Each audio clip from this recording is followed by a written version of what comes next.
Bismillahirrahmanirrahim. Assalamualaikum warahmatullahi wabarakatuh. Perkenalkan, nama saya Korih Dayati, NDH 27. Saya adalah peserta Latsar Angkatan ke-14 dengan jabatan dosen di Politeknik Negeri Balikpapan. Pada kesempatan ini, saya akan mereview materi terkait dengan anti korupsi yang telah disampaikan oleh Bapak Muhammad Hari Rahmadi, SPINM. Di awal, Pak Rahmadi menyampaikan terkait dengan bagaimana sesungguhnya Indonesia yang kaya raya, Indonesia dengan kaya akan sumber daya alamnya yang berlimpah. Namun, kalau kita lihat sumber daya alam yang melimpah itu tidak sebanding dengan kesejahteraan rakyat Indonesia. Kesejahteraan rakyat Indonesia yang di masyarakat masih belum 100% sejahtera. Apa yang menyebabkan hal itu menjadi kita sebagai masyarakat Indonesia masih belum sejahtera secara 100%? Beberapa faktor diantaranya adalah mungkin saja karena kita belum bisa memanfaatkan sumber daya alam ataupun sumber daya manusia kita yang belum berkualitas, dan terakhir yang bisa menjadi faktor kesejahteraan dari Indonesia adalah korupsi yang semakin merajalela di negeri kita, yang berada di sekitar kita, yang juga berasal dari birokrasi pemerintahan. Walaupun kita tahu bahwa kesejahteraan di Indonesia setiap tahunnya mungkin naik gitu ya, walaupun maksimal naiknya itu adalah 1%. Namun itu tidak berbanding lurus dengan sumber daya alam yang kita miliki.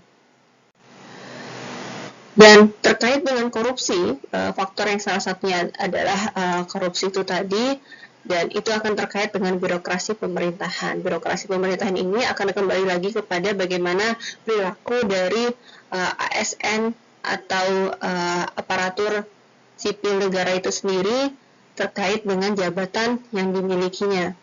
Dan potret korupsi di tanah air yang paling yang dari data bisa kita lihat bahwasanya yang PNS yang terlibat dalam korupsi di Sumatera Utara ada 298 orang, kemudian Jawa Barat, kemudian ke Riau, NTT, Papua, kemudian Lampung, Aceh, Sumatera Barat, Jawa Timur, dan Provinsi NTB. Dan itu yang harus kita hati-hati, kita sebagai ASN harus tetap menjaga komitmen kita dan tetap menjaga perilaku kita untuk akuntabilitas kita.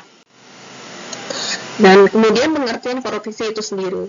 Korupsi itu adalah penyelewengan atau penyalahgunaan uang negara, perusahaan, dan sebagainya untuk keuntungan pribadi atau orang lain.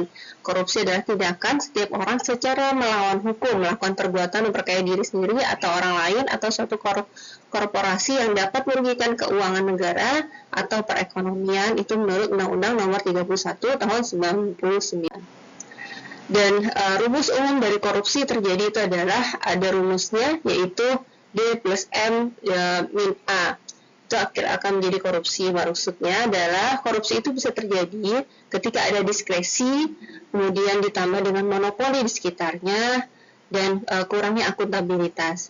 Sehingga korupsi ini terjadi ketika diskresi atau ada peraturan yang kemudian tidak adanya peraturan dan itu tidak dituangkan, yang kemudian ada monopoli di sekitar lembaga tersebut, dan lembaga tersebut kurang akuntabilitas dalam pertanggungjawaban yang telah diamanahkan, sehingga itu bisa bagian awal pemicu dari korupsi.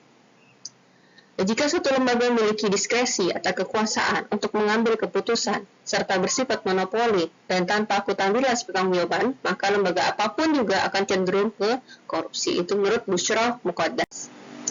Sifat korupsi itu sendiri ada dua. Yang pertama adalah bermotif terselubung. Maksudnya di sini adalah korupsi yang secara sepintas lalu kelihatannya bermotif politik, tapi sesungguhnya dia ingin mendapatkan uang semata-mata. Yang kedua adalah bermotif ganda. Jadi dia melakukan korupsi yang secara lahiriah kelihatannya hanya bermotivasi mendapat uang, tetapi sesungguhnya motifnya adalah untuk kepentingan politik. Ada tingkatan korupsi. Yang pertama itu adalah betray of trust, yaitu pengkhianatan kepercayaan. abuse of power, penyalahgunaan kekuasaan, kemudian material benefit, mendapatkan keuntungan material yang bukan haknya melalui kekuasaan. Kemudian rumus terjadinya korupsi pertama adalah ada niat plus perilaku. Ketika ada niat dan perilaku dari seseorang itu sudah tidak baik, maka dia akan melihat sistemnya seperti apa. Apakah sistemnya itu tidak bagus atau menurun? Ya, sistemnya tidak bagus, kemudian ada kesempatan, akhirnya jadilah korupsi. Jenis-jenis korupsi itu menurut di KPK-pedia dari Undang-Undang Nomor 31/99, yaitu jenis-jenis korupsi ada kerugian keuangan negara, suap menyuap, penyalahgunaan dalam jalan dan jembatan, pemerasan, perbuatan curang, benturan kepentingan dalam pengadaan, dan gratifikasi.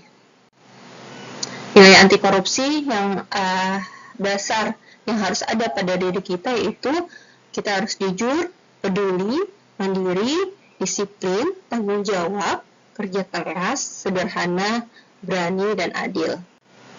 Upaya pencegahannya adalah kita harus pahamin terkait dengan bahayanya korupsi, dan kemudian kita harus melawannya. Kita harus niat yang bagus, tapi niat bagus ini tidak bisa sampai pada niat bagus kalau ternyata faktor di sekitarnya banyak yang mempengaruhi, sehingga semangat yang tinggi untuk komitmen menjaga diri kita agar kita jauh dari korupsi. Refleksi yang ada pada diri kita sebagai seorang dosen adalah terkait dengan bagaimana kita juga harus menjaga waktu, ya, ketika waktu kuliah, kapan kita harus mengajar, dan waktu itu juga termasuk salah satu bagian ketika kita melewati atau kurang dalam mengajar, maka itu juga termasuk bagian dari korupsi. Semoga kita bisa terjauhkan dari hal tersebut. Kita berharap Indonesia tanpa korupsi, sehingga kita mulai dari diri kita, sehingga kita bisa akan mewarnai di sekitar kita tanpa korupsi. Mungkin itu dari saya. Wassalamualaikum warahmatullahi wabarakatuh.